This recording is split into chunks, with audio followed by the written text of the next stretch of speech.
Hello everyone, আসসালামু আলাইকুম। আজকে আমি ট্রাভেল করব চট্টগ্রাম থেকে কক্সবাজার, পুরোটা ট্রেনে। তাহলে দেরি না করে চলুন ভিডিওতে যাই। তো আমাদেরকে আজকে এই ট্রেনটা এই যে দেখতে পাচ্ছেন, এই লোকোমোটিভটাই নিয়ে যাবে আজকে কক্সবাজার আমাদের। কিন্তু এখনো কোনো ট্রেনের দেখা নেই। ঢাকা থেকে যেটা ছেড়ে আসবে সেটা এখনো আসেনি, সম্ভবত আসছে। Let's see. ওই যে দেখা যাচ্ছে আমরা যে ট্রেনে করে যাব পর্যটক এক্সপ্রেস, সেটি চট্টগ্রাম রেল স্টেশন আসতেছে। এখন অলমোস্ট 11:41 বাজে।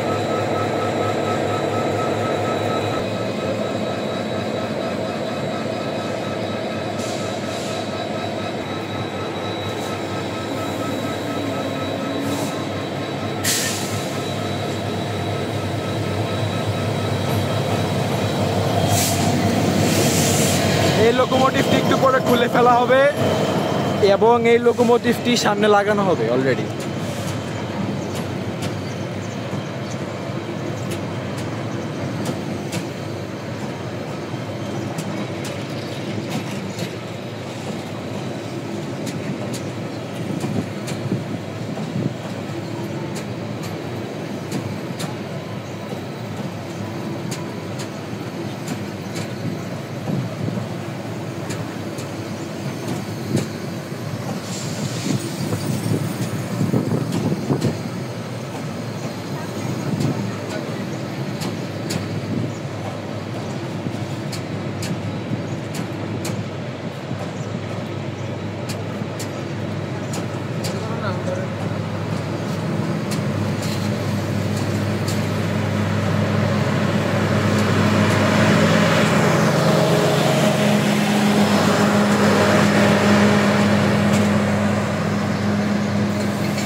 তো দেরি না করে চলুন আমরা আমাদের সিটে গিয়ে বসে পড়ি।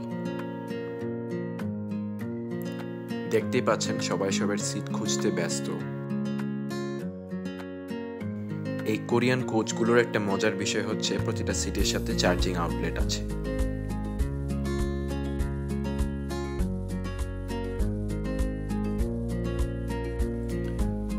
বসার পরে সিটের সামনে বেশ ভালো পরিমাণে লেগ স্পেস আছে। আশা করি 6 ফুট উচ্চতার মানুষেরও বসতে অসুবিধা হবে না।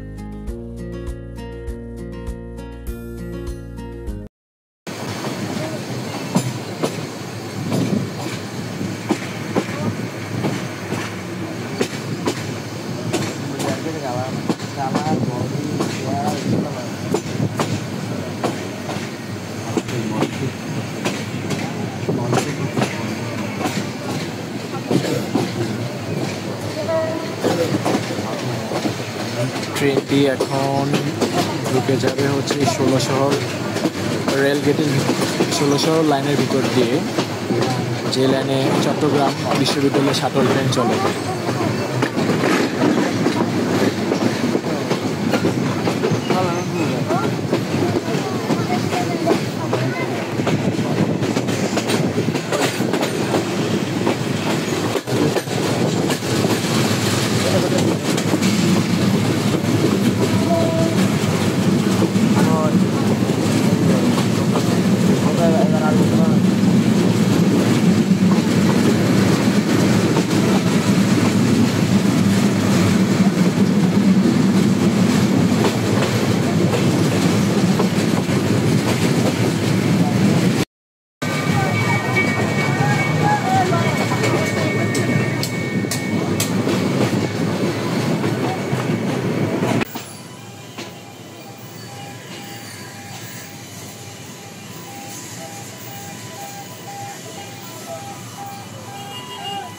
এখনই আমরা উঠে যাব চট্টগ্রামের সেই ঐতিহাসিক কালুরঘাট রেলওয়ে সেতুতে।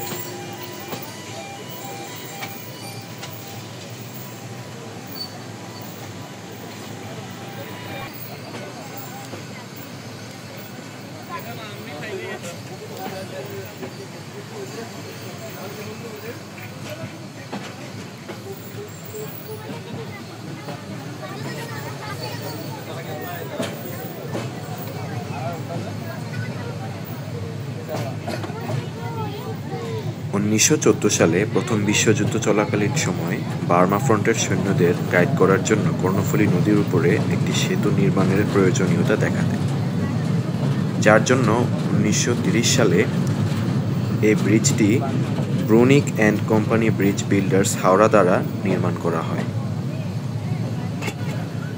প্রথমে এই সেতুটি জনলিহুত ও গোমদান্ডি রেল স্টেশনের মধ্যে ইস্পাত কাঠামোর একটি 700 গজ লম্বা রেলওয়ে সেতু ছিল। দ্বিতীয় বিশ্বযুদ্ধ চলাকালীন সময়ে যখন বার্মা যুদ্ধ শুরু হয়, তখন মোটরগাড়ি চলাচলের জন্য ডেক স্থাপন করা হয়েছিল। পরে 1947 সালে দেশ বিভাগের পর ডেকটি তুলে ফেলা হয় এবং 1962 সালে সমস্ত রকম যানবাহন চলাচলের উপযোগী করে দেওয়া হয় সেতুটিকে। এই ব্রিজটি লম্বায় 239 মিটার। এই সেতুটিতে ট্রেন চলাচলের পাশাপাশি সকল ধরনের যানবাহনও চলাচল করে। এছাড়াও পথচারীদের চলাচলের জন্য সেতুটির পাশে একটি সাইডওয়াক রয়েছে।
যারাই এই রুটে চলাচল করবেন চেষ্টা করবেন এসি কোচগুলো বুকিং করার, কারণ নন এসি চেয়ারে প্রচণ্ড ধুলাবালি।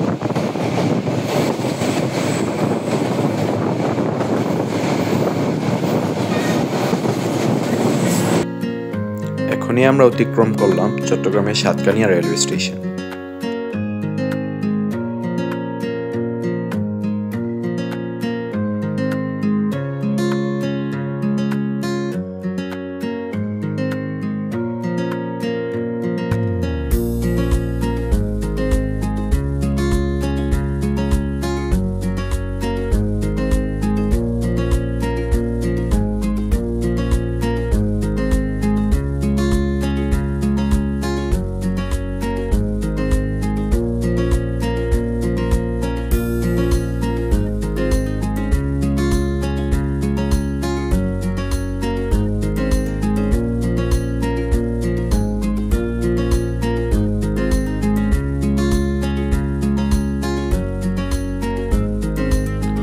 আজকে আমি যে ট্রেনটিতে ভ্রমণ করছি এই ট্রেনটির নাম হচ্ছে পর্যটক এক্সপ্রেস। এটি একটি বাংলাদেশ রেলওয়ের আন্তনগর ট্রেন। এই ট্রেনটি সপ্তাহে 6 দিন ঢাকা হতে কক্সবাজার রুটে চলাচল করে। ট্রেনটির বন্ধের দিন হচ্ছে রবিবার। সকাল 6:15 ঢাকা কমলাপুর রেলওয়ে স্টেশন হতে ট্রেনটি তার যাত্রা শুরু করে।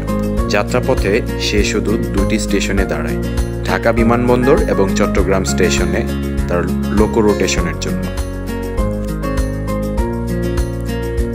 ঢাকা হতে দীর্ঘ 551 কিলোমিটার পাড়ি দিয়ে ট্রেনটি কক্সবাজার পৌঁছায় বিকাল 3টা বাজে। সাধারণত 16টি কোচের সাথে 785টি আসন নিয়ে এই ট্রেনটি চলাচল করে।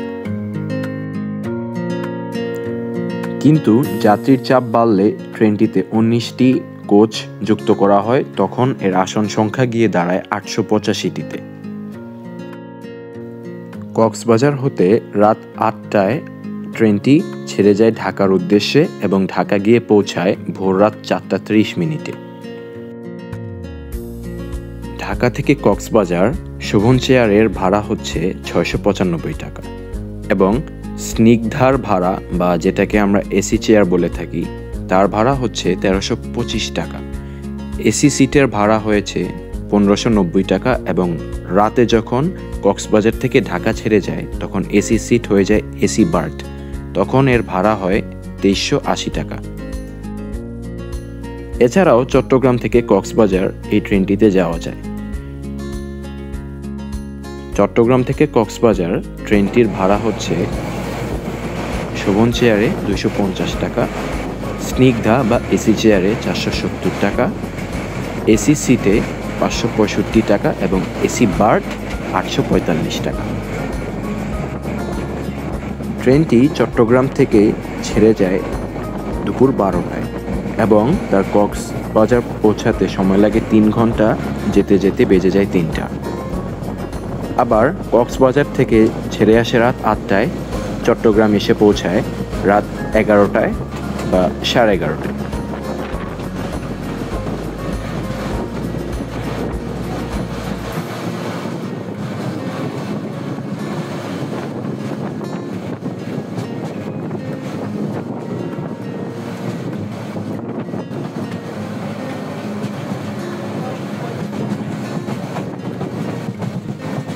কিছুক্ষণের মধ্যে আমরা ঢুকে যাব কক্সবাজার।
বিকাল 3:04 আমরা ঢুকে গেলাম কক্সবাজার আইকনিক রেলওয়ে স্টেশন। আমাদের চট্টগ্রাম থেকে কক্সবাজার আসতে সময় লেগেছে আনুমানিক 3 ঘন্টার মতো।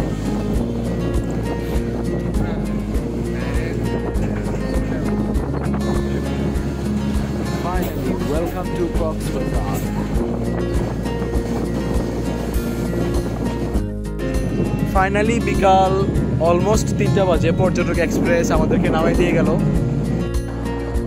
ভিডিওটি যদি ভালো লেগে থাকে তাহলে আমার চ্যানেলটা সাবস্ক্রাইব করে দিন এবং একটি লাইক দিয়ে দিন। আজকের মতো এতটুকুই। আসসালামু আলাইকুম।